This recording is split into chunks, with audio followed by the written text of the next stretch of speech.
My buddies JLuv81 and MEGADAN29, which adds up to JDan110, recently did a video showcasing their favorite ROM hacks. These guys are far more versed than I when it comes to these altered classics, but I too recently began dabbling into some of these quirky conversions out of sheer curiosity, and some of these are just downright fun.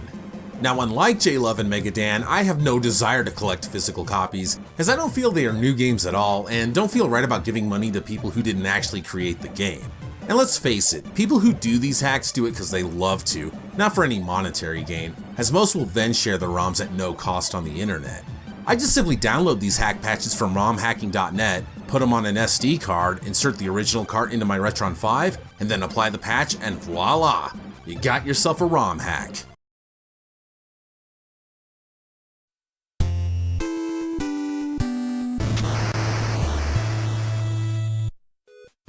If you know me, then you know that I'm a huge fan of balloon fights, so naturally it was one of the very first games I began seeking out hacks for.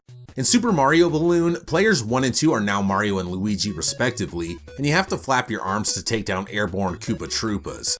The starlit sky of the original is replaced with a daytime motif, but because the baddies don't actually have any balloons attached to themselves, it can be a bit tricky and awkward to hit them correctly. Still, if you're a balloon fight fan, I recommend checking this one out. It's fun. Renegade is one of my all-time favorite beat-em-ups on the NES, and when I discovered that it had underwent some major aesthetic changes during localization, I had to get my hands on its Japanese counterpart, Neketsu Koha Kunio-kun. Shameless plug time, I actually did a video comparing the differences between the two 3 years ago. Link in the description below. This is the very first game in the Kunio-kun series, which also includes Nintendo World Cup and of course River City Ransom.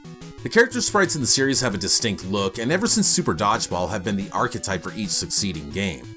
This hack is for the Japanese version, which alters the original sprites in conformity to what we're all accustomed to now. It's pretty cool. Other than these alterations and some minor ones in the background, the game is exactly the same. Fucking awesome.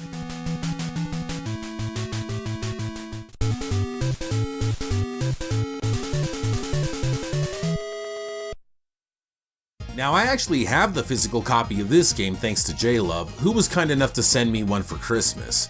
After watching her stream it, I was very fascinated, as the thought of using completely different character sprites, in this case turtles, to duke it out with the thugs of the Syndicate was far too intriguing to ignore. It's basically the exact same game as the original Streets of Rage 2, just with teenage reptiles replacing the original 4 protagonists. This one's pretty cool.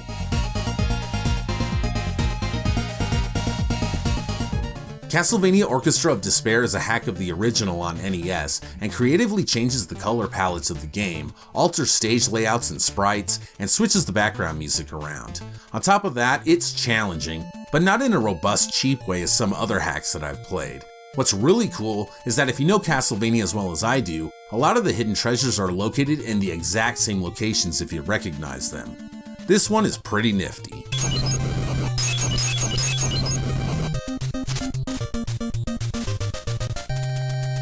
I've been a Burger Time fan since I had first laid eyes on a cabinet back in '82 or '83, and it's also my all-time favorite ColecoVision game.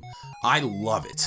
So of course I was gonna hunt for a hack, and what do you know, building a giant pizza is just as much fun as giant burgers. Well, not really, because the level design kinda sucks, the music is really bad, and the enemy sprites are unchanged. Peter Pepper is also on meth in this one, as he scurries the boards like a speed freak.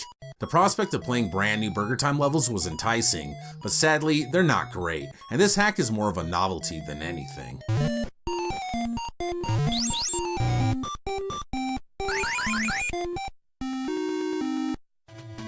This is probably my favorite hack of the bunch here, simply because it takes a one-player beat-em-up that, in all fairness, should have been two-player co-op to begin with, two dudes, and turns it into just that. Man, is this game way more fun with 2 players. Not only do you have the ability to pummel baddies with your buds, but your characters also move much quicker, enabling you to evade enemies with ease. I got my friend's boyfriend to play this with me while we were drinking to capture this footage, and he was having a blast. By the way, he's not a gamer. Yes, it's that much fun.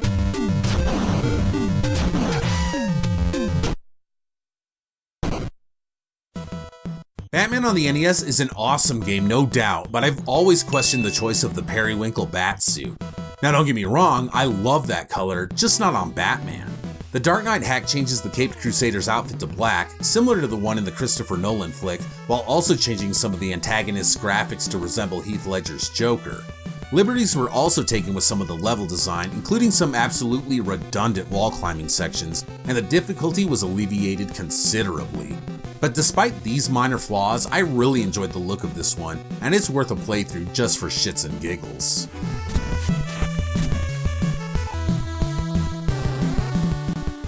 So those are some of the hacks that I've played.